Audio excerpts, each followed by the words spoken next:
私は夏祭りの屋台でひょんなことから占い師の代役をすることになった。すると、そこに夫と仲睦まじげな女性が現れたのだ。占い師の衣装を身につけ、覆面姿の私に夫は気づかず近寄ってきた。女性が私に言った。新婚です。私の手相どうですか？実は、数日前に私は夫の浮気の証拠を掴んでいた。しかも、夫は複数の女性を相手に遊んでいたのだ。そこで私は、しわがれた作り声で女性に言った。浮気されている線があるわね。心当たりのありすぎる夫は驚いて声を上げた。ここから私の演じる占い師により、次々と夫の悪行が暴かれる結果となるのだった。私の名前は目黒正美。年齢は27歳で、結婚3年目のパート主婦だ。夫の敦也は3歳年上で、会社勤めで営業職をしている。結婚当初は、夫の休みの日に一緒に出かけたりしていたが、夫の休日出勤や連休の出張などが重なり、すれ違いが多くなっていた。夫の不在の時間が増えると、家事も減って暇を持て余すようになったので、パートの仕事を増やそうかと考え、夫に相談してみた。すると、夫は二つ返事で了承したのだ。収入も増えるし、働くのはいいことだ。しかし、家事はちゃんとやってくれよ。もちろんよ。でも、忙しい時は仕方ないと思ってね。ところで、何の仕事をするつもりだ？とりあえず、今のパートの時間を延ばしてもらおうと思ってるの。私はイベント企画の会社で事務のパートをしていたのだが、人手不足で就業時間の延長はすぐに認められた。こうして私はこれまでより給与が増えて、そこから生活費を捻出できるようになり、夫の給料は貯金に回すことにしてもらった。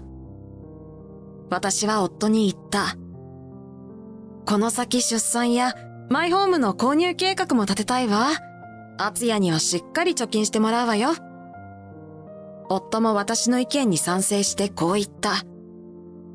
もちろんだ。任せとけ。仕事を増やしてからは、私自身も忙しい日々が続いていたが、久しぶりの休日に部屋を掃除していると、夫のクローゼットからチラシのようなものがはみ出しているのが見えた。どうやら旅行会社のものらしく、引っ張り出してみると、沖縄のリゾートウェディングのパンフレットだった。なぜそんなものを隠すように置いてあるのか不思議に思ったが、すでに結婚している夫には関係ない内容なので、あまり気にせずに元に戻しておいた。それから数週間後、夫は連休中に出張に行ったのだが、帰宅した夫の様子に違和感を感じた。まだ春だというのに、すっかり日焼けしていたのだ。私は尋ねた。ずいぶん焼けているけど、関西に出張だったのよね。すると、夫は焦ったようにこう言った。外回りが多かったし、それにすごくいい天気だったんだ。やっぱり地球温暖化のせいだな。私は首をひねった。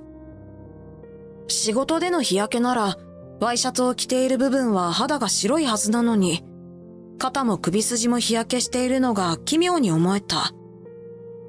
まるで、常夏の観光地で遊び歩いていたんじゃないかと疑うその様子に、私は以前見かけた沖縄のパンフレットを思い出したのだった。それで、つい言葉に出てしまった。なんか、沖縄にでも行ったみたいね。すると、夫は黙り込んでしまった。私はその沈黙を、仕事だったのに遊びにでも行ったかのように言われて怒ったのだろうと思い、慌てて謝った。ごめんなさい。お仕事なのに失礼なこと言っちゃって。すると夫は表情を和らげて言った。いや、別に気にしてないさ。それからしばらくして、夫は週末はほとんど出張で家にいないことが増えた。さすがに毎週休みなしで仕事するのは変じゃないかと思い、本当に出張なのかと疑うようになった。一旦怪しいと思うと、次々と夫の不審な点が見えてくるようになったのだ。例えば、出張に行くはずなのに、スーツやワイシャツを家に残していくことがあった。また、結婚指輪が微妙に変わっているように見えた日があり、私がよく見ようと目を凝らすと、慌てて手を引っ込めて、部屋に引っ込んだ夫が次に現れた時には、普段の結婚指輪をはめていたのだ。私は疑惑と不安に苛まれる日々に耐えられず、ついに夫の素行調査を更新所に依頼した。夏も盛りのある日、私の職場ではとあるイベントの企画を引き受けていて、その準備で盛り上がっていた。それは隣の県で行われる夏祭りで、屋台で占いをすることになったのだ。占い師役の年上の女性社員は私とは仲が良く、いろいろと仕事も教えてくれるいい先輩だった。占いに使う小道具を梱包しながら、私はその先輩に聞いた。なんか、道具がいっぱいありますね。この水晶玉とか、本物っぽい。すると先輩は笑いながら言った。本物なわけないでしょ。ガラス製よ。ほら、このタロットカードとか、かっこいいでしょ。でも、先輩の専門は手相占いですよね。なんでタロットカード？先輩は朗らかに言った。雰囲気上げるためよ。とにかくいろいろ並べたら、かっこいいでしょ。それを聞いて、私は思わず吹き出してしまった。そんな私の様子を見て、先輩は言った。あ、いい笑顔。最近元気なかったから、ちょっと心配してたのよ。ここ最近の私は、夫のことで悩んで落ち込んでいた。実は以前に、更新所に頼んだ夫の素行調査で、浮気が判明したのだ。しかも、浮気相手は複数いて、更新所がはっきりと証拠を取ったのは、シカという美容師と、ホテル勤めの若い女性の2人だった。追加料金を払えば、他の女性との証拠も抑えるとのことだったが、もう2人だけで十分だと思った。そんなことがあったので、ここ最近の私の様子は、はためにも暗かったのだろう。私は先輩に言った。心配かけてすいません。私は元気ですから、夏祭り盛り上げましょうね。優しい先輩のためにも、私は占いの屋台の手伝いを頑張ろうと思った。ところが夏祭り当日、思いもかけないことが起こった。なんと、先輩が風邪気味で咳をしているので、占い師の代役を私がすることになったのだ。私は手相はもちろん、占いなんてできないので、イヤホンマイクで先輩から指示を受けることになった。イヤホンをつけると、先輩の咳混じりの声が聞こえてきた。聞こえるかな？はい、聞こえますけど、先輩大丈夫ですか？大丈夫よ。なんか、こんなことになってごめんね。先輩によると、屋台に仕掛けた小型カメラで手相を映して、先輩がそれを見て、占いの結果を伝えるので、その通りに私がお客に話すという作戦だった。私は魔女の顔を描いた覆面をつけて、足元まで届くような長いベールをかぶり、魔法使いのおばあさんのような仮装をすることになった。鏡に映る自分の姿に、私は思わず笑いがこみ上げてきたが、イヤホンから先輩に釘を刺された。笑っちゃダメよ。年取った魔女みたいなしわがれ声で話すのよ。そしたら、お客も喜ぶから。先輩の指示で、カメラの位置やモニターの音量を調整して、いよいよ開店時間を迎え、次々に占いを希望する客が訪れ始めた。私は先輩の指示通りに、しわがれ声でこう言った。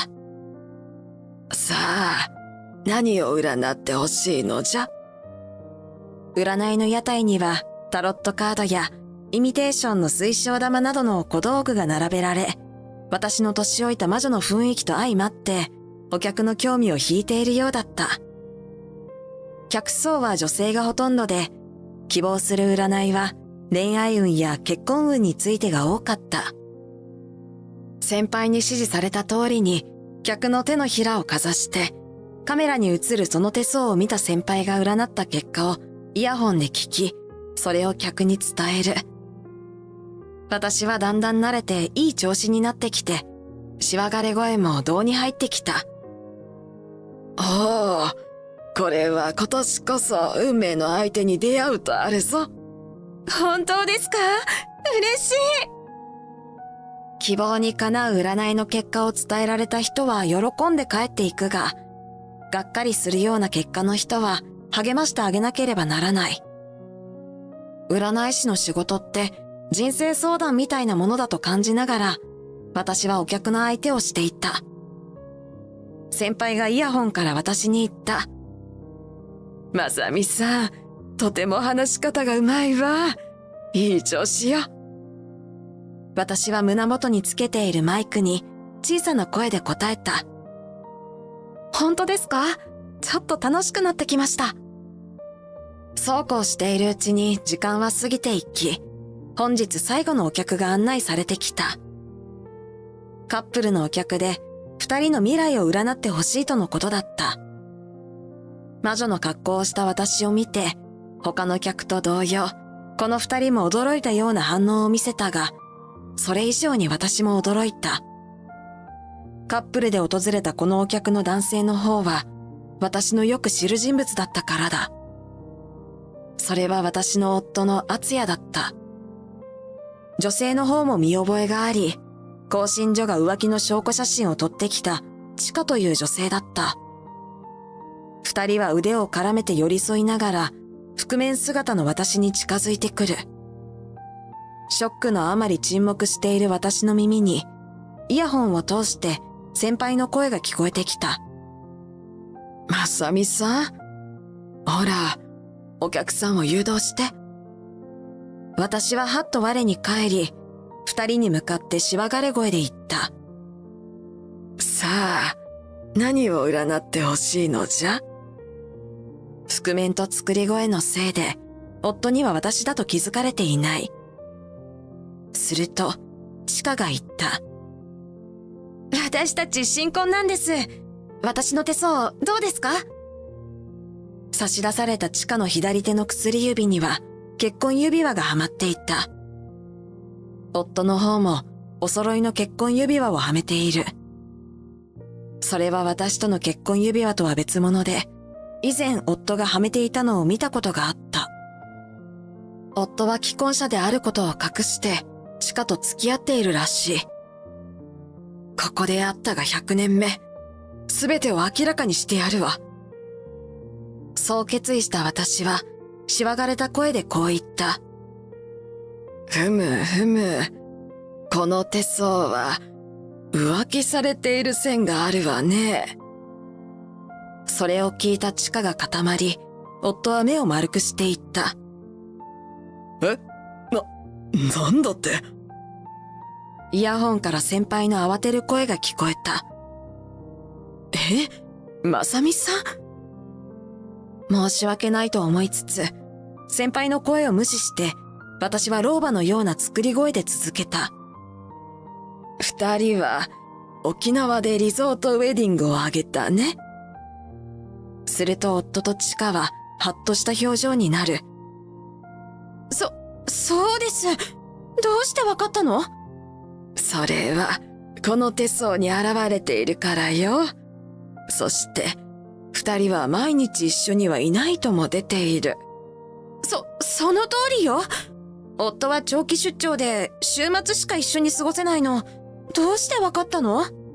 それもこの手相に現れてるのよ。ところで、お二人の出会いはどこでなのかな？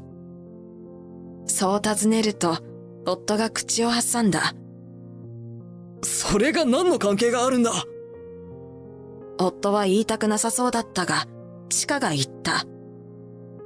この占い師さん、すごい当たってるわ。ねえ、もっと占ってもらいましょうよ。私たち、マッチングアプリで出会ったのよ。私は呆れ果ててしまった。既婚者のくせに、夫はマッチングアプリで女遊びをしていたのだ。チカが私に向かって言った。ねえ、さっき言ってた浮気されてる線ってどういうこと？私は小道具の水晶玉に向かって手をかざしながら言った。見えるわ。別の女性の姿が。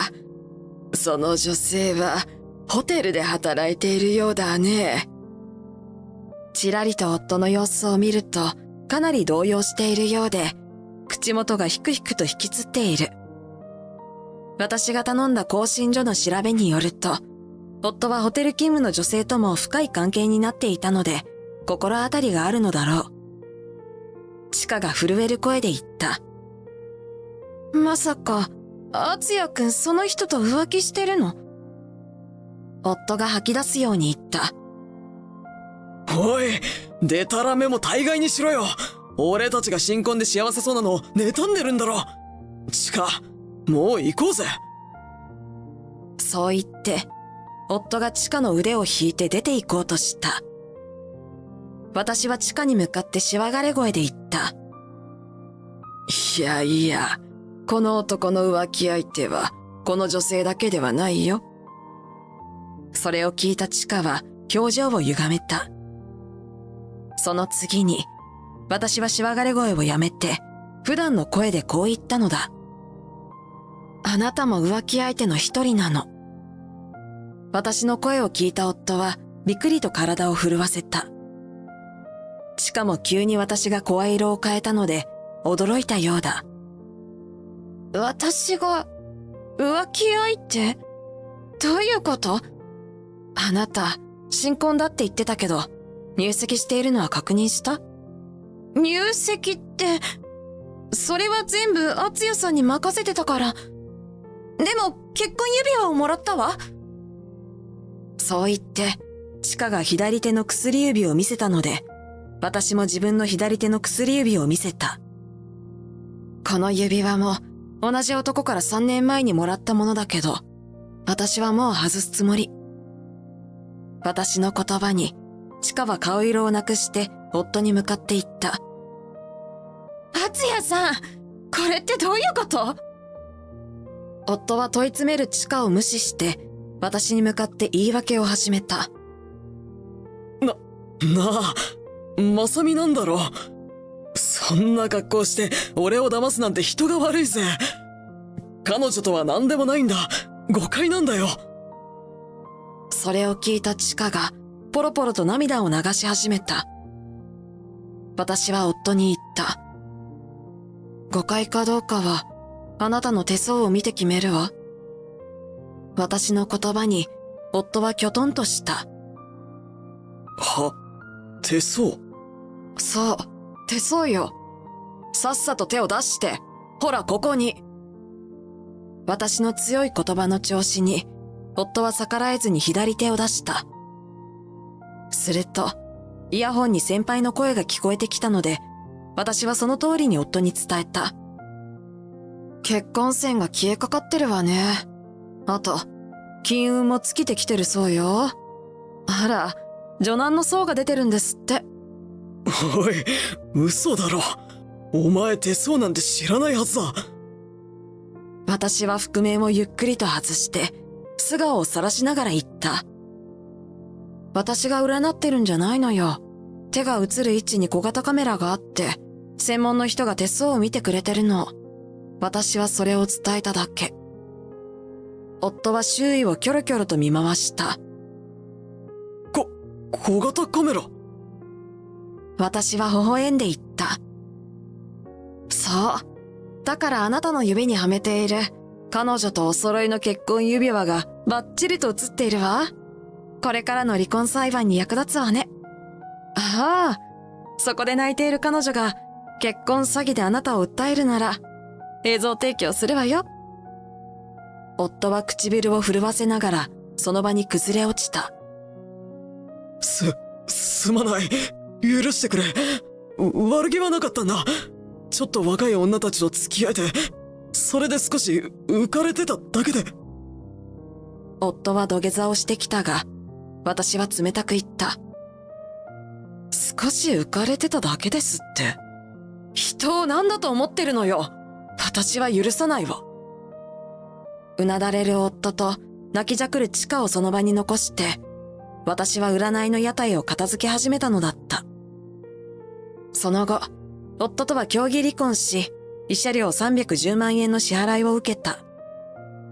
また、財産分与の話し合いもしたのだが、給料を貯金しているはずの元夫の口座は、ほぼ残高はなく、私が仕事を始めて生活費を入れなくなった頃から、マッチングアプリにはまって、女性たちとの交際費に使い込んでいたらしい。結局元夫は、借金をして私への支払いに充てたため、仕事以外に副業もこなしながら節約生活をすることになった。また、チカは結婚に本気だったため怒り心頭らしく、元夫を結婚詐欺で訴えたそうだ。これは元夫からの連絡で、チカに訴えられたから慰謝料を減額してほしいと泣きつかれた時に聞いた。もちろん、私はそんな泣き言を聞く耳は持たなかった。こうして、短かった結婚生活は終わったが、その後も私はあのイベント会社で働き続けている。私が離婚に至った成り行きを先輩はモニターで一部始終見ていたので、その後も心配していろいろと相談や愚痴を聞いてくれたので、精神的に立ち直ることもできた。そういえば、最近先輩に手相を見てもらったのだが、私に近々素晴らしい出会いがあるとのことだった。もう結婚はこりごりだが、そんな出会いにときめきを感じたいとも思っている。